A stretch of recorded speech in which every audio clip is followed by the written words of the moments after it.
Hello, everybody, and welcome to another edition of the Canadian Premier League Newsroom podcast. I'm Kristian Jack. This week, we'll recap all 4 games of the Canadian Premier League. What a weekend it was, as the final 4 are sealed, and we'll preview Canada as they get set to welcome Costa Rica and Mexico to Edmonton in World Cup qualifiers. As usual, warm welcome to Charlie O'Connor Clarke and Marty Thompson, and a bigger, even warmer welcome to our 4th guest, Marco Bustos. No offense to Benedict Rhodes, but we have upgraded a little bit here, and Benedict will love me for saying that because he knows how much of a fan we are of Marco. Marco, thanks for joining the show. How are you, man? No, thanks for having me. Obviously, I watch these every week. It's cool to see you guys talk about the games because that's something we haven't had in the country for a long time.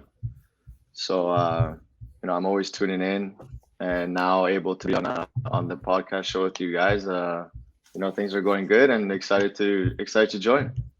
Pleasure to have you. Marco will be, of course, giving us a little bit of his thoughts on the weekend's games as well. And, of course, we'll get to Pacific later on. If you missed it, the results this week were York United 1, Forge FC 2, goal by Abzi, followed by Pasillas and Chouanier in the second half, gave 3 points for Bobby Sminiotis' team.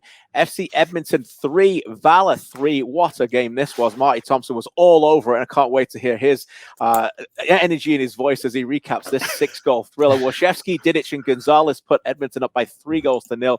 Valour looked like they were done. Dyer with 2, Fordyce with 1, and in the end they were done, but they gave us some real entertainment during the process. On Sunday at the Wanderers grounds, Halifax Wanderers 1, Atlético Ottawa 1. Both that result and the Valour result meant that Halifax and Valour were eliminated, and York are in as the final 4 is cemented. 4th place for York United. We'll get into that as well in the show. And the final game of the weekend in the Come On Match of the Week live on One Soccer was Cavalry FC 1, Pacific FC 0. A close one ended by a terrific strike by the prolific man up front, Joe Mason, his 7th goal of the season. We will start in chronological order, and we start with York, who make the playoffs for the first time despite losing a game they led. Charlie, you and I were there. Yeah. An interesting game, and one I think York will be looked back on as saying, even though they didn't get the 3 points, and of course they got the prize slot in the end, Charlie, one they probably could take a lot from, because in the first half they were very good. They were, and I think there's a few of those chances that they really wanted back. I mean, even in the second half, I think there was a Julian Ulbricht header that he definitely wanted back, and that was kind of the mood after the game, right? With Jimmy Brennan and Jordan Wilson, especially the player that they brought out after, was very impressed with the energy they brought to that game, especially after the first half. And they looked like a team that knew that a win would get them into the playoffs, and as has been the case at certain times this year for York, the finishing maybe wasn't there. The final balls were eluding them a little bit, but there was a lot to like in his first half performance. But then Forge were Forge, and they scored twice. Yeah, Forge came alive in the second half. Some tactical changes. We'll get into them in a second. But players that impressed, Charlie, I think Johnston again was terrific in midfield. Abzi with a goal. Let's talk about Abzi's role in the game, because he broke through in that second probably run he had during the wing there, and then in the end was able to score that goal. Just a big player coming back at a crucial time for York, Charlie, at the time after missing a couple of games through suspension. Yeah, he missed that 2 games, and all of a sudden when you sit out a couple, you have a lot more energy after a long season, right? Right. And you could kind of tell right off the bat that Abzi was really up for this one. He was making those runs down that left side, and it ended up being a pretty fun battle between him playing left back on that side and Eleman Cisse playing right back for Forge. But he was looking a little bit more electric, a little bit more like that pacey fullback that especially he started the season as. And, that's obviously excellent news for York. Marco, let's turn to you about York here. Few people expected them to be here. 36 points from 27 games. They lost 3 out of 8 in the bubble, and it didn't look like it was necessarily points per game heading their way. They've only lost 4 of 19 since. I know you played them in the bubble. You played them in your last MLS appearance as well. That didn't necessarily go your way that day. A lot of decisions certainly were a bit controversial. But what do you make of York? How difficult are they to play against? Yeah, obviously they're in the playoffs for a reason. They're quite a young team. Like most of the teams in the league.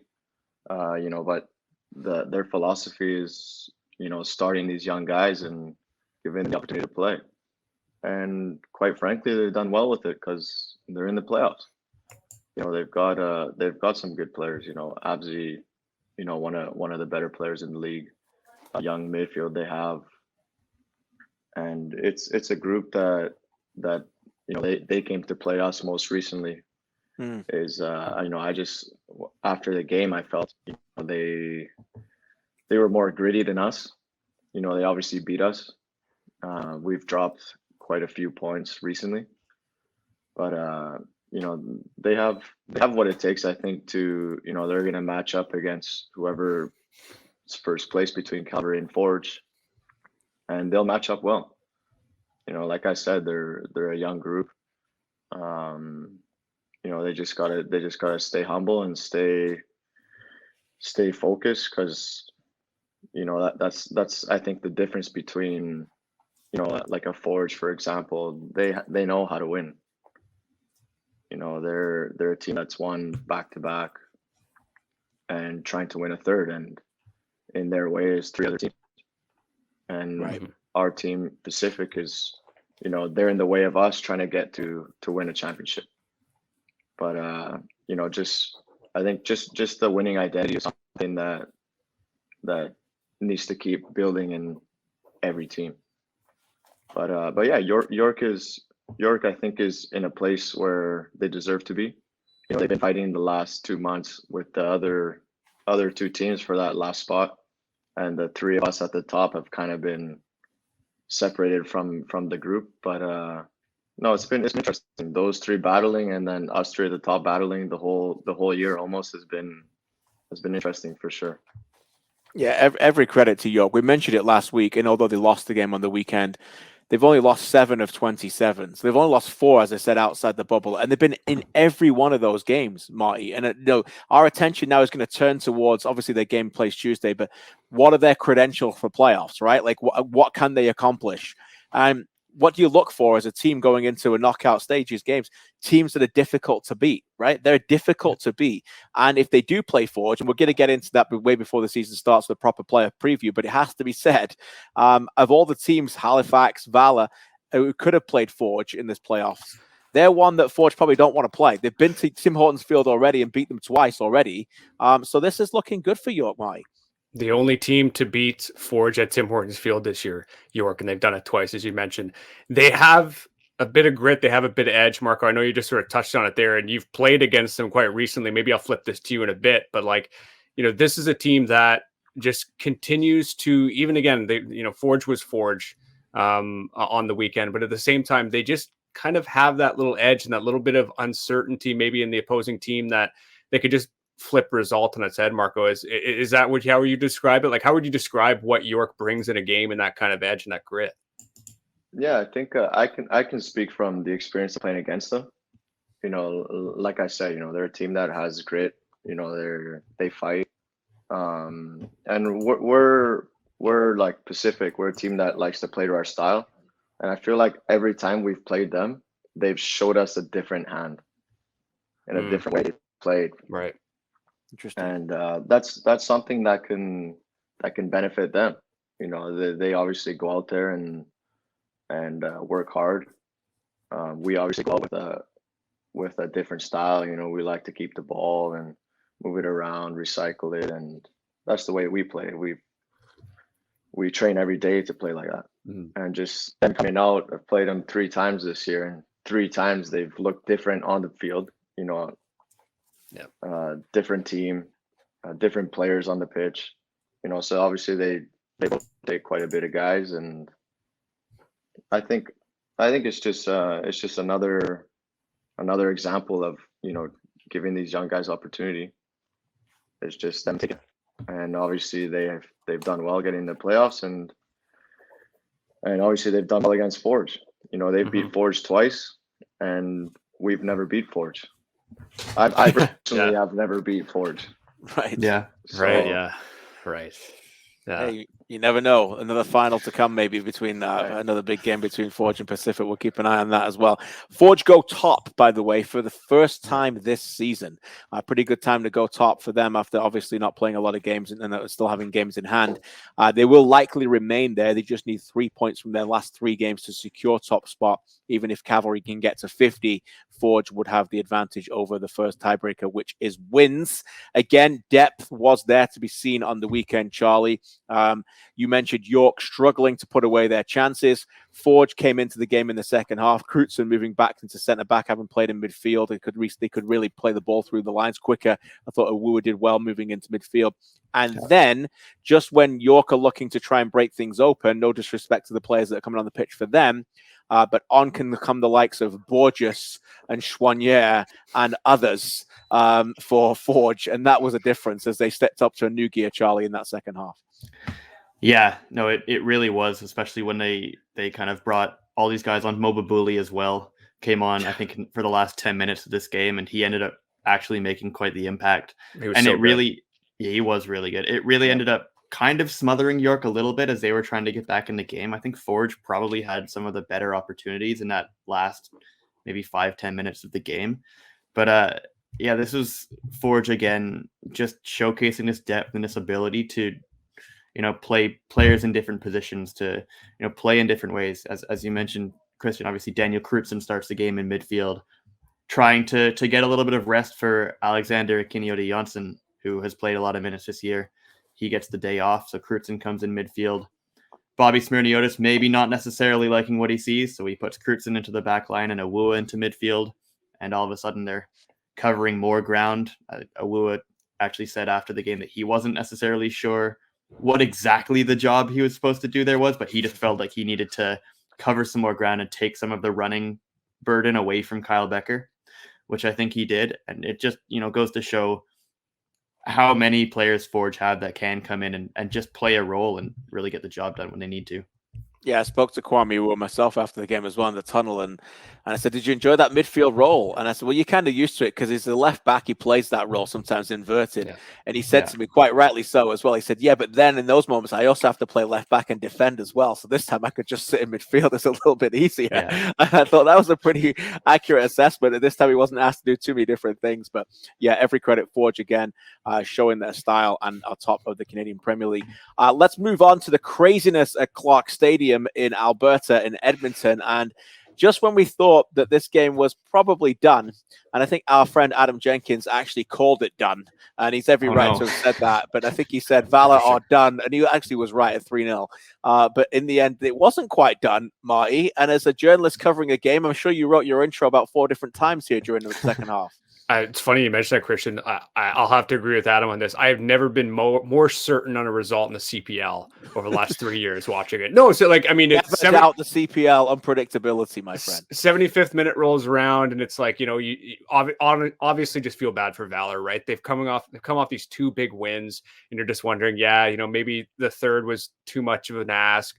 I think Akio got the first shot on target for them shortly after that. Then obviously the 2 goals from Dyer. We should note Moses Dyer was great in that game. He never stopped running. He was trying to pounce on balls and trying to make stuff happen when they were at their lowest. And then obviously assists on the Moses Dyer or on the Daryl Fordyce goal there to tie it up. It was funny when Phil Dos Santos sat down for the post-game press conference, I had to ask him what he wanted to talk about, because it was such a contrast in the last 15 minutes where, again, it looked so done and dusted to the point where Akio had a chance at the end of the game. If you didn't catch it, he had a chance at the end of the game to win it and to put them into, now considering how the results have shaken out, and we'll get to Halifax, that would have put them in 4th at this point, right? And just missed it. It was just maybe too little too late, but what a performance for Valour, and also what a performance from Edmonton as well. Before that, they played really well, save for the last 15 minutes. Marco, as a player, first of all, have you ever been in a game like this where you've had a big lead and then surrendered it? And I guess the answer to the next question is pretty obvious, but I'd like to hear your point. Would you rather be on a team that plays brilliantly for 75 minutes and lead 3-0? Or would you rather be on a team that just has this unbelievable 15 minutes and comes back and ties it at 3-3? That's actually a good question. Yeah, that is a great question. At the professional level, I've not had a game like that, but I would definitely like to be the team that has gone down 3-0, and then the last 10 minutes we come back and tie the game. Nice. And then that's just you never want to be on the end of the stick where you're up and you give the lead away, especially a 3-0 lead in the last 15 minutes. That's a tough one. That's a tough one, and that's tough. Yeah, the Edmonton guys won't want to be thinking about that today. And obviously Valour, if they could have got the fourth, we'd be speaking a little bit more highly about them today. Yeah, no doubt. Yeah. What about FC Edmonton, Marty? How was Alan Koch, poor guy, after the game? Because what's been noted about this team and what we spoke about a lot this year is the clear identity that they become tougher to break down, right? They've been way better without the ball than they have seen in previous iterations of this team in this league. Maybe they've run out of gas. Maybe they've tried to open it up in games that don't matter for them because they've been eliminated for a while. But the facts are the facts. 13 goals conceded in 4 games. Is a bit alarming, no? It was interesting because, Alan did agree with the assessment that the first 75 minutes were quite good. He said that the last 50 minutes of the game were the worst 50 minutes that they had, the only bad 50 minutes they had all week in the lead up to that game as well. I have to be honest and say that I was impressed by Edmonton. Really through the first bit. They're moving the ball quite well. Obviously the goals were quite nice. They kept pushing for it. They kept moving the ball and kept trying to score more. But you touched on it there, Kristian. The game ended up being so end to end in the final stages of that match. And you wonder if that was even worth it. And I know Alan Koch said he was disappointed this team wasn't up 6-0 at halftime. He thought they could have done it. Right. Then he thought they could have destroyed them, I think is what he said. And it just comes down to the game management. But I mean, overall, this has to be considered to be not the worst result for Edmonton, at least not in the last couple of weeks. I'm sure Marco could attest to that. But yeah, I mean, overall, some building blocks there for sure. Yeah, our guest certainly played a big part in, I think it was a 5-1 demolition of FC Edmonton in that game. He certainly had a great part in that, coming back and showing his worth, an MVP candidate. Charlie, let me ask you this quickly before we move on to the next game. What of Valour? Because obviously they do find a way to end on a high note. They scored 10 goals in their last 3 games and go 7 points. They get 7 points from those last 3 games. That's their best run post-bubble. Obviously, they were very good in the bubble and ended top of the table there, but it's not gone their way since. What do you make of them going into an off season where obviously no Andrew John Baptiste and they got destroyed by injuries? But is there stuff that you think that Phil Dos Santos will take from this game and be able to build around it? Yeah, it's been a profoundly bizarre season for Valour, right? Just in a lot of different senses. But these last few weeks have been, if nothing else, extremely entertaining football from them, right? And this game, this comeback, there is a lot to like if you're a coach. Obviously, you don't want to see your team go down 3-0 especially not to an eliminated team. But the fact that they were able to dig deep and even that 3-0 down to score, 1 goal and then the second to keep going is genuinely going to be heartening for Phil Dos Santos, just to see that these guys were willing to fight it out to that last minute, even after the difficult season it's been. I mean, I don't think we learned this, but we already knew that Moses Dyer is a hell of a player, and he has been for about 2 months now. He's been arguably one of Valour's top maybe 2 or 3 players in the last few weeks or months.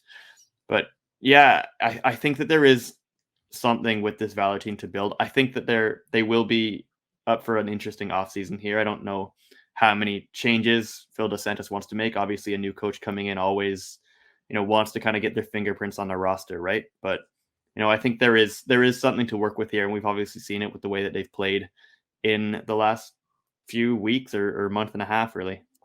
And we should note too, really quickly, just a fun quote from post-game from Phil. He's talking about that there were a lot of good things that they're going to build on. We just wanted them to fight to the last minute. And then at the end of the answer, he just said, I have to be honest, I'm just talking.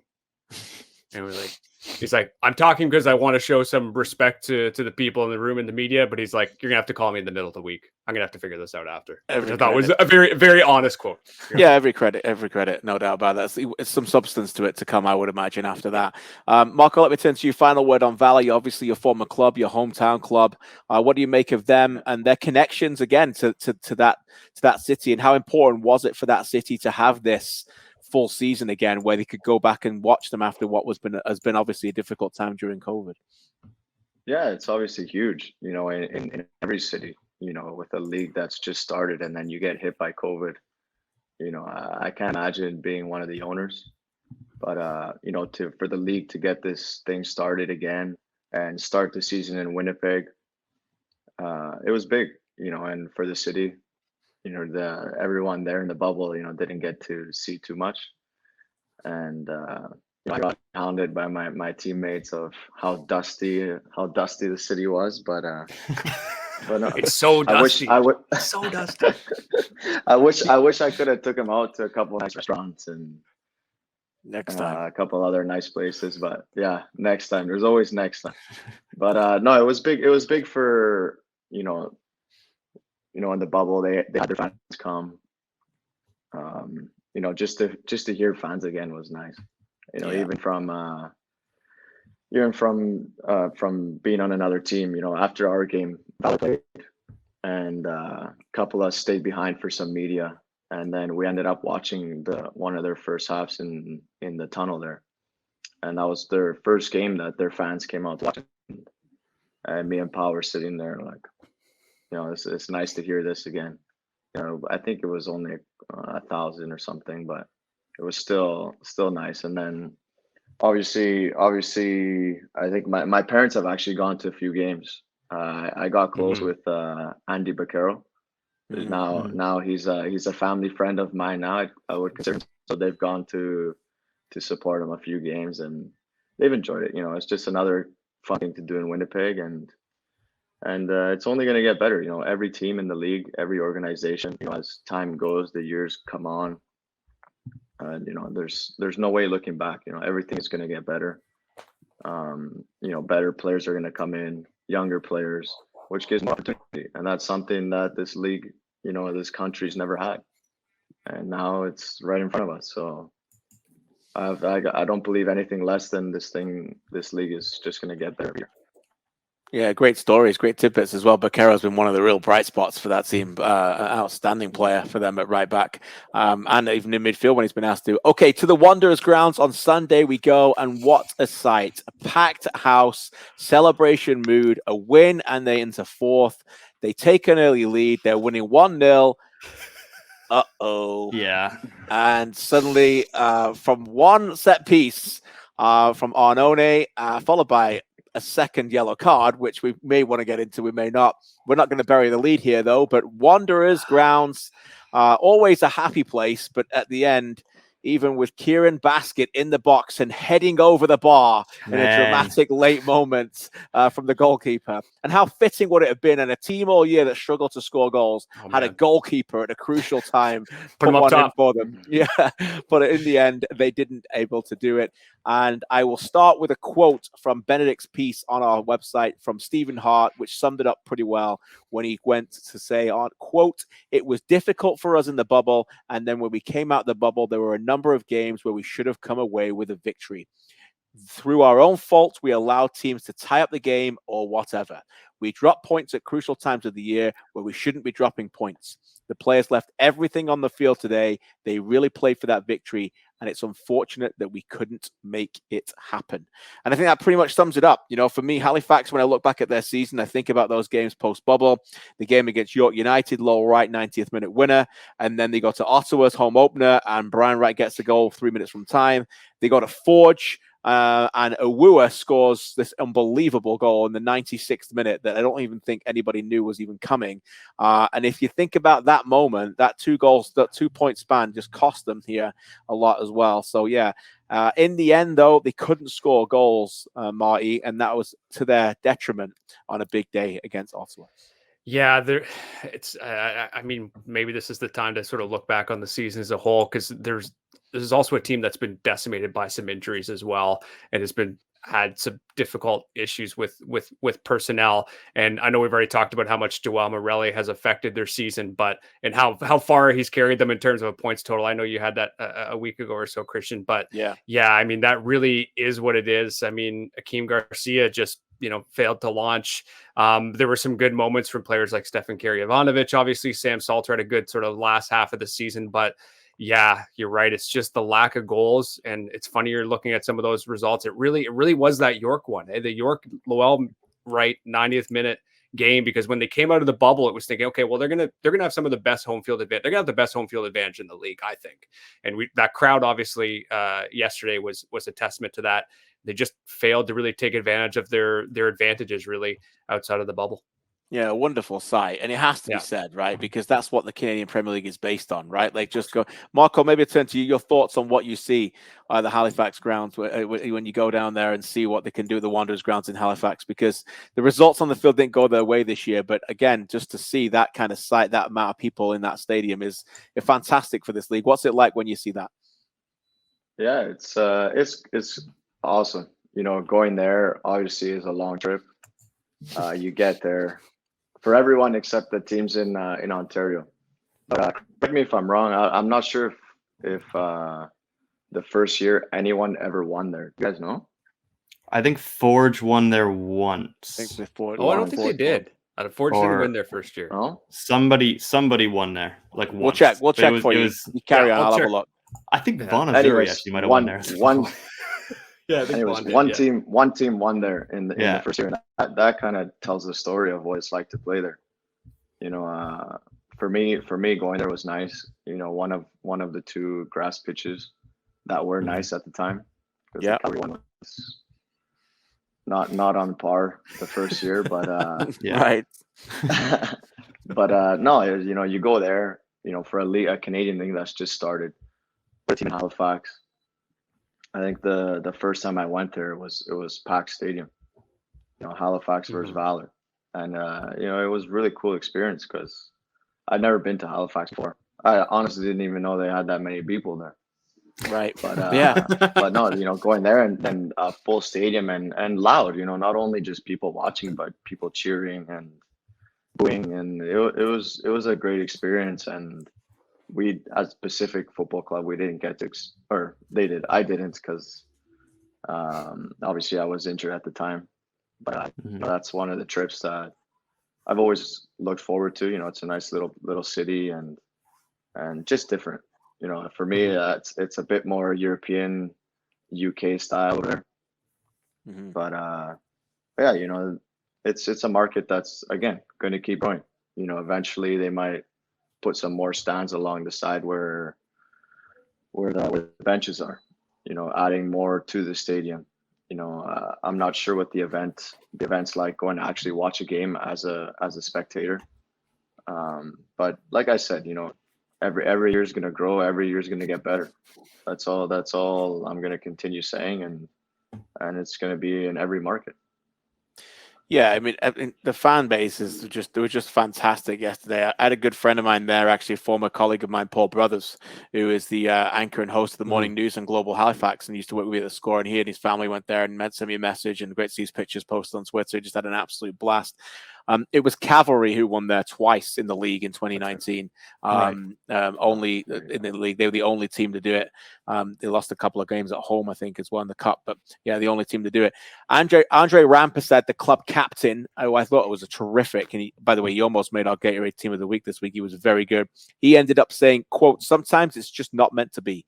I'm impressed with the guys for trying. We kept pushing, and we're going to be back. For our season as a whole, one of our biggest problems was scoring goals.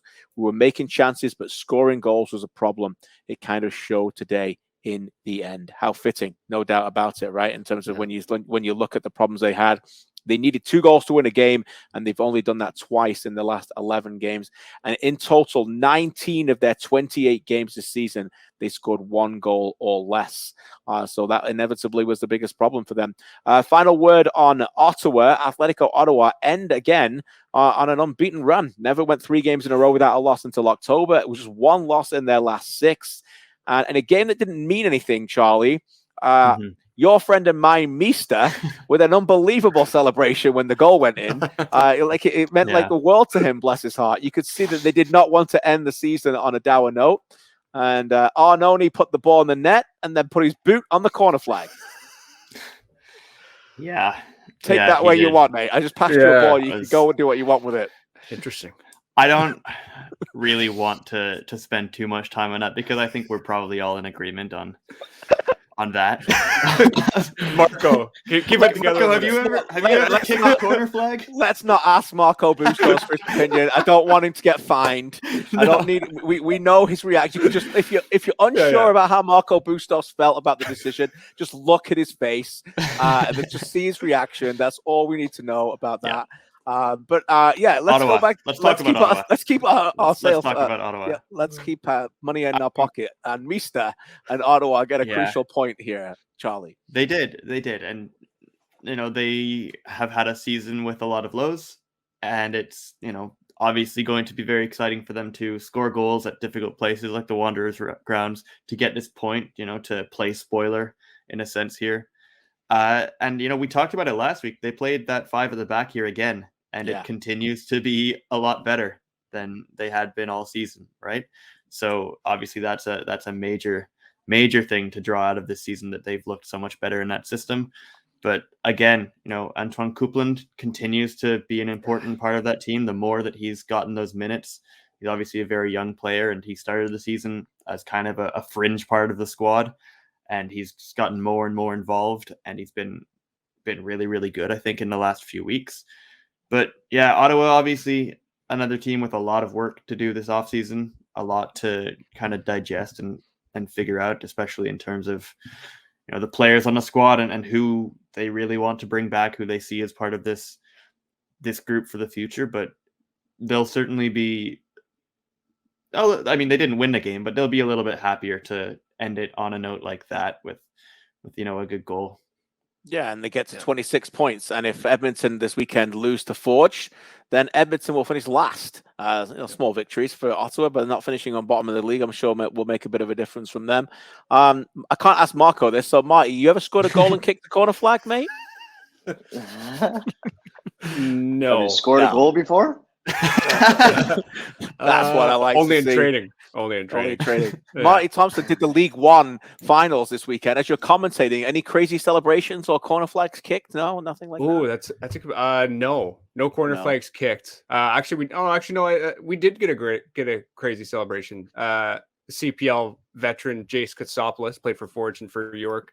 Scores a penalty for Guelph United. They won. They're moving on to the Canadian Championship, and took the tarp off, ran to the crowd. It was great. A lot of traveling fans from Guelph. That was a nice moment. There you go. Nice to see.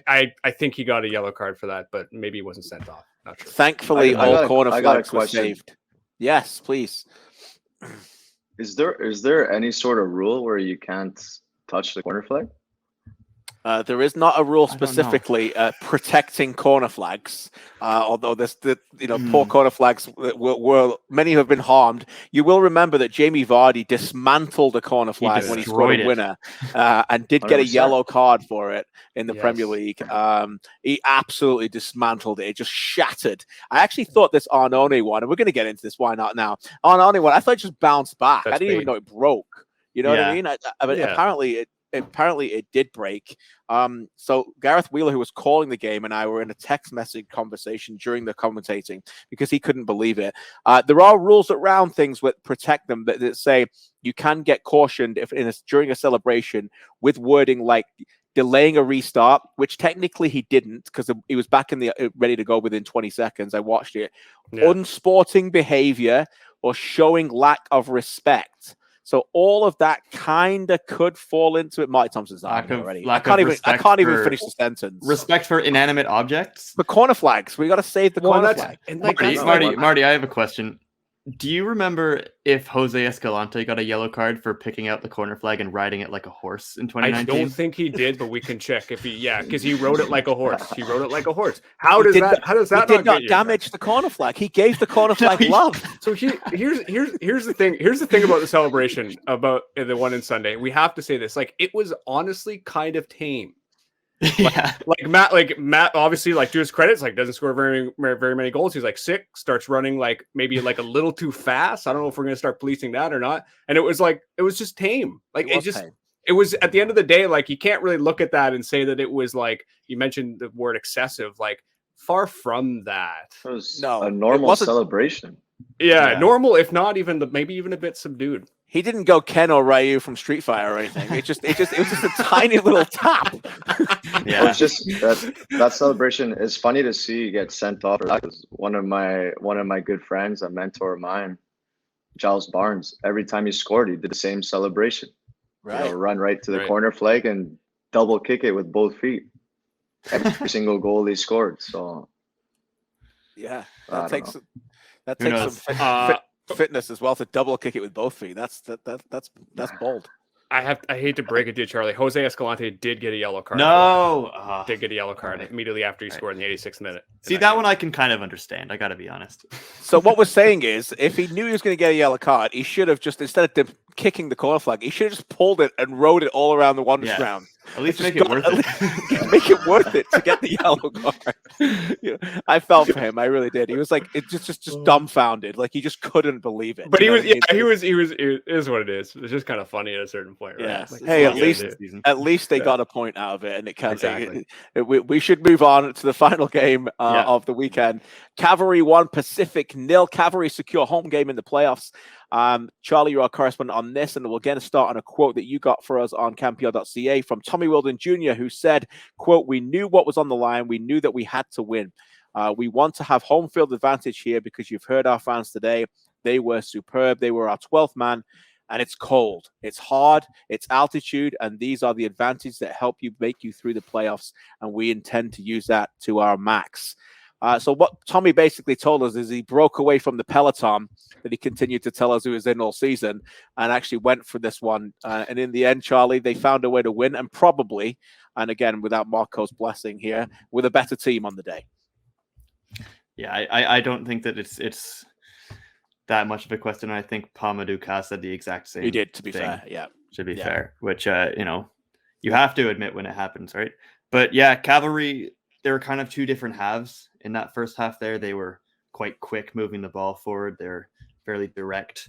Obviously, the goal, Mo Farsi, incredible player, makes a great ball into Joe Mason and just kind of trusts that Mason has that individual quality to bring the ball down and to finish it, which he did. And then, Cavalry had a few more chances in that first half, but then they kind of sort of dug in the second half. They knew that Pacific would have a lot more of the ball, which they did, but they kind of tried to force them to the outside or to maybe slow them down in the build-up just to make sure that they couldn't get caught in that transition or anything like that. And, really Cavalry did quite a good job of suffocating the opponent with the ball, which, is really what they needed. And I think Tommy said after the game, the most impressive part is they kept a clean sheet against the highest scoring team in the league in a game that was very important for both sides. So, that's absolutely very impressive.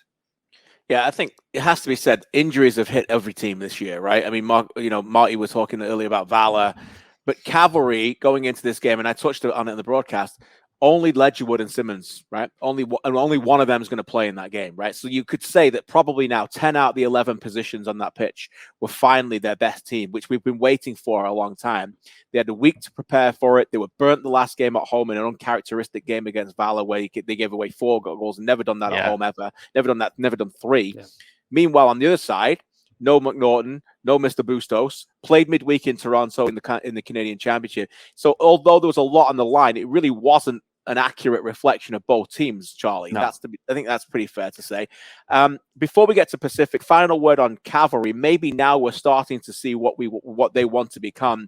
This quote is long, but it's very, very apt. Again, from Charlie's piece you can read online from Tommy Wilden Jr. about their identity. Quote, "I think sometimes we've forgotten a bit of our identity, that where you get to the playoffs, you get to these must-win games. Sometimes you've got to combine the pretty with the gritty. And I think we did that today."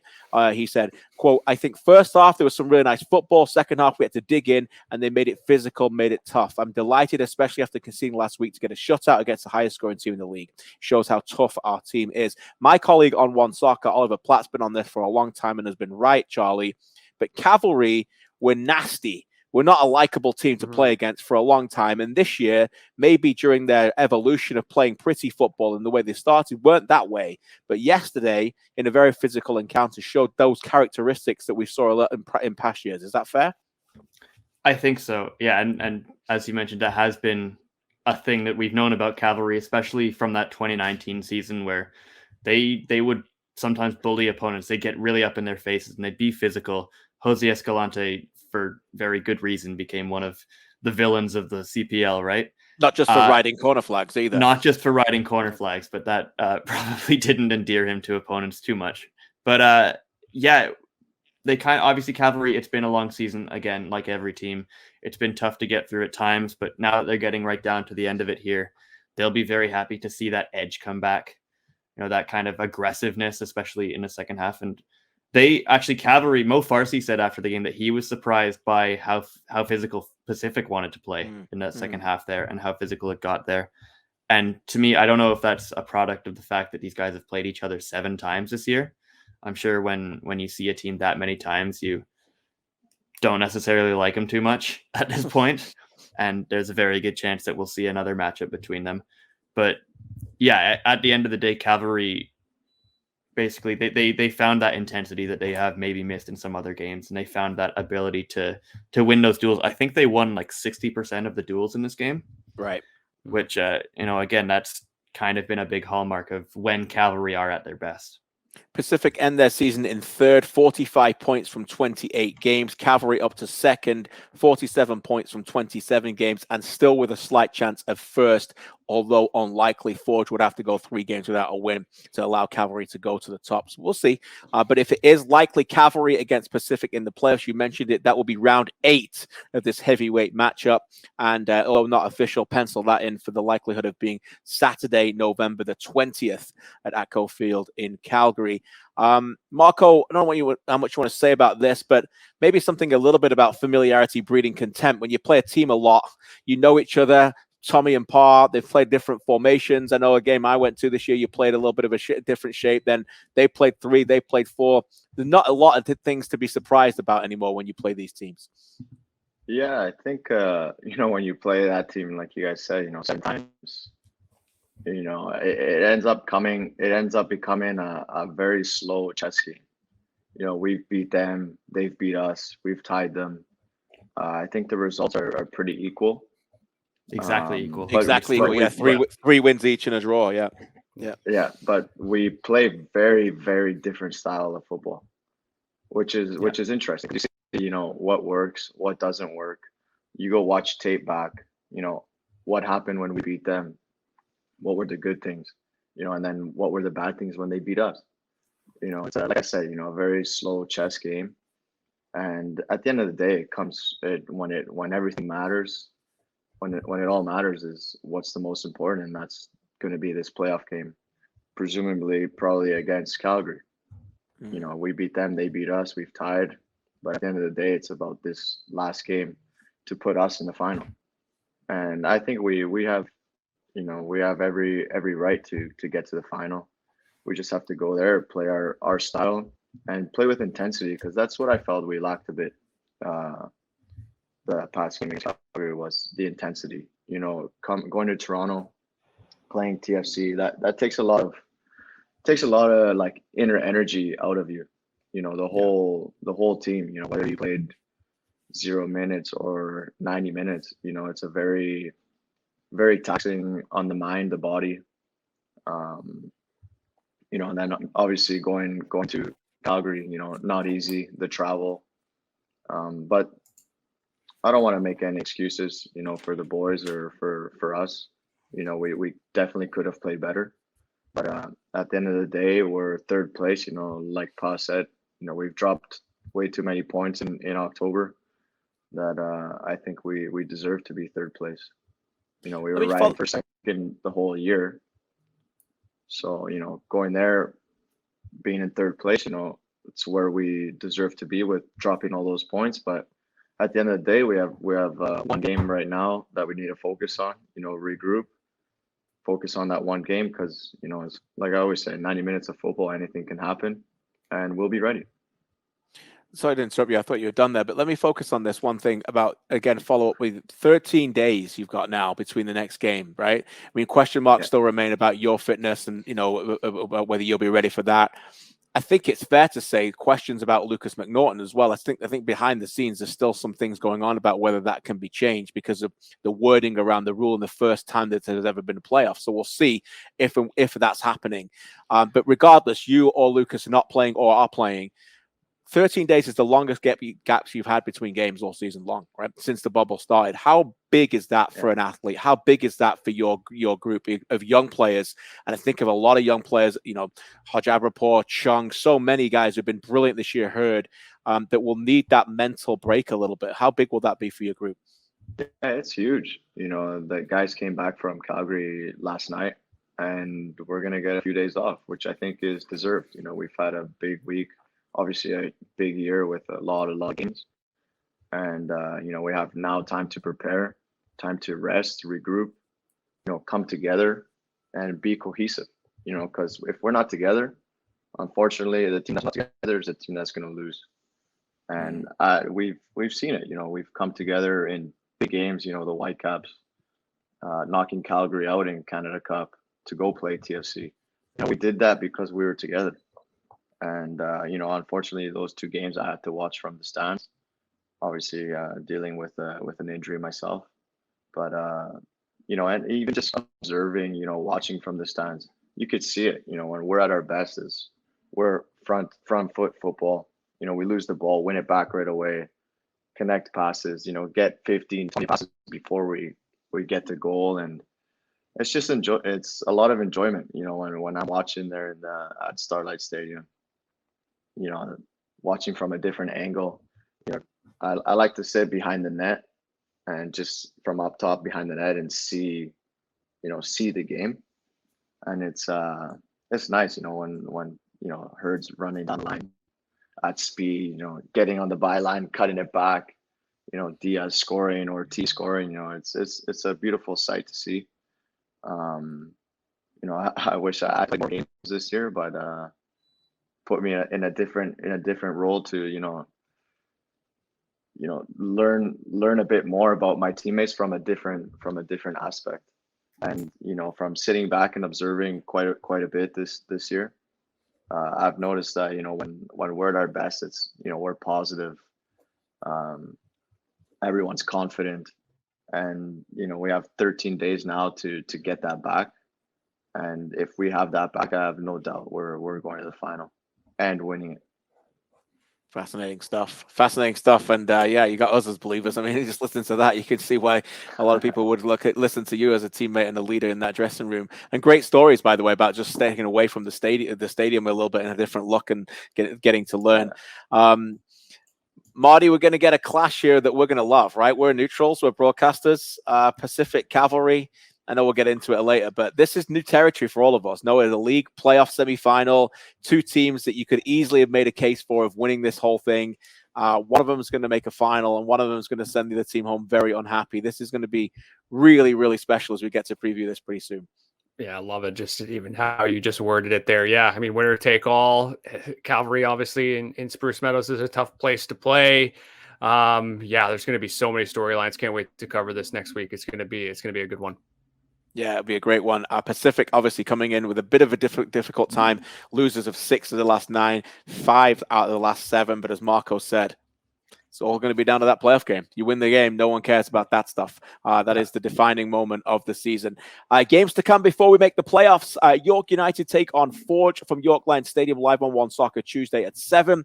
On Saturday next week, many of us will be there after Canada play on Friday night in Edmonton. Edmonton take on Forge at Clarke Field in Edmonton. And Forge come back to play Cavalry on Tuesday the 16th at 6 o'clock Eastern, right before Canada play Mexico on the 16th, and then we're done. The regular season will be over, and we'll be 3 games away from crowning a champion. Before we finish, gentlemen, let's have a word about what's to come this week. And Canada is back in. The players have flown in. Many of them have arrived already in Edmonton. Many of them arrived today. It is Costa Rica on Friday. It is Mexico the following Tuesday on the 16th. Charlie, we're going to be all over this, by the way. CanPL.ca. You can listen to all the press conferences, read all our previews. I'll be out there as well. This is starting to feel very, very real, Charlie, about this possibility of a World Cup qualifying campaign ending in success. And the story right now is this. that we left a exuberant Toronto with 30,000 plus, unbelievably happy, moving to Edmonton, where some people were whispering, why are they going there? And here comes Edmonton with 40,000 tickets plus sold for both games. And if that doesn't show this nation is galvanized by this team, what does, Charlie? This is exciting times. Yeah, I am very excited for these two games in Edmonton. That Commonwealth Stadium is massive. Every time John Herdman gets asked about it, he thinks back to, I think they played there at the 2015 Women's World Cup, and there were some massive moments in front of a really good crowd there, which, Herdman was saying, we want that exact kind of energy here on the men's side. I'm just looking at the weather forecast at the moment for Edmonton. KJ, I hope you have a big coat because it's looking like I have a big coat. I'm a northerner. I'm a northern Englishman, mate. I'm made of tough stuff. Yeah, but it's looking like it will be well below freezing by the time we kick off. Okay. I cannot imagine that the Costa Ricans or the Mexicans will be particularly thrilled with that, which is just another reason to have one of these games there in Edmonton. Which Canadian plays constantly in below freezing temperatures? Not often. True. That is true. But we've asked them about this before, and they'll all say, we did it as a kid at least. I'm sure a lot of you guys have with our boots. Sometime played or at least what it's like to be that cold. A lot of these guys coming from Central America or something will never even have felt anything like this. And then obviously the third thing about these games are Alphonso Davies is coming home, right? And he's just thrilled to be going there to Edmonton. He said he hasn't ever played a professional game in Edmonton, which is exciting. I don't think he hasn't played there at all since he was like 13. So this is going to be just a very special couple of games for a whole lot of reasons. Yeah, really special. And I know everyone's got their eye on Canada versus Mexico, but Costa Rica's bigger. I'm just saying. They're a good team. Win that game. It's enormous. Yep. Win that game. And, by the way, Canada, Mexico playing the US as well. Win that game and then take a look at what you think the standings are going to look like before the Mexico match. So that game on Friday night is absolutely massive. No Keylor Navas for Costa Rica. No Keylor Navas, I know, pulled out with injury last night. Yeah. So that's another. It's all going well right now for Canada. Marco, what excites you about this team, and what has really caught your imagination during this time? Yeah, just the excitement around the team is, what Canada's never had before is, all these guys getting called in are all playing. They're all starting for their team. They're all playing at a really high level, which is important, and that's what's showing that what this country can bring. I think full on they can qualify for the World Cup, 100%. They got one of the best players in the world, Alfonso.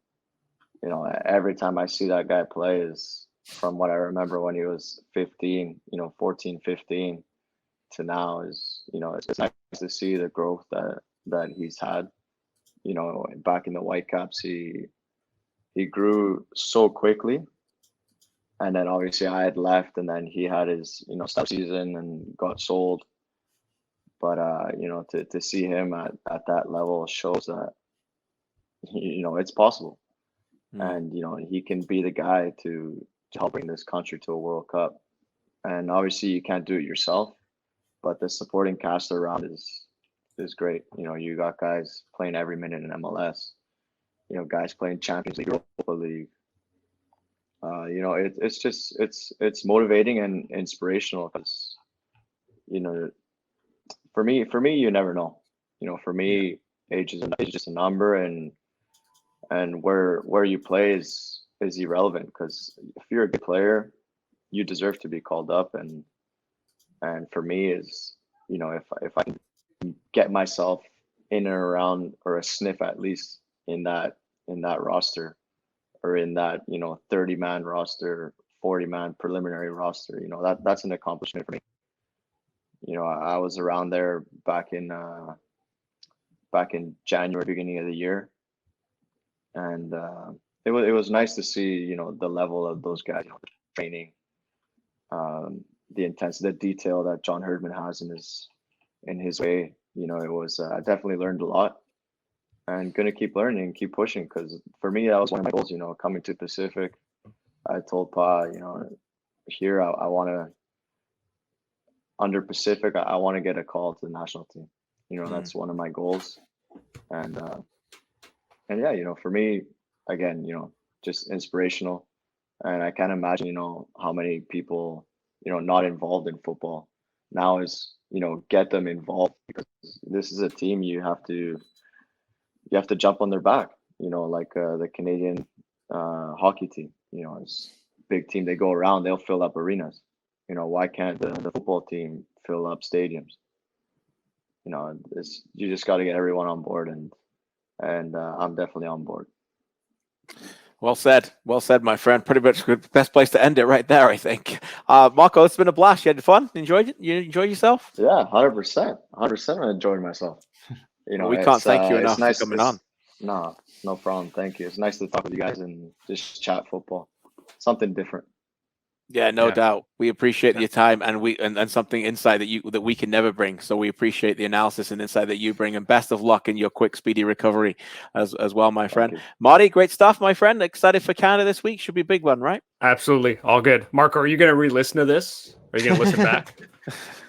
Or is it going to be too cringe to hear your own voice? I might go, fast forward to when I talk. All the good parts. No, yeah, exactly. That's the right answer. The good parts. Right. No, honestly, I don't like listening to myself talk.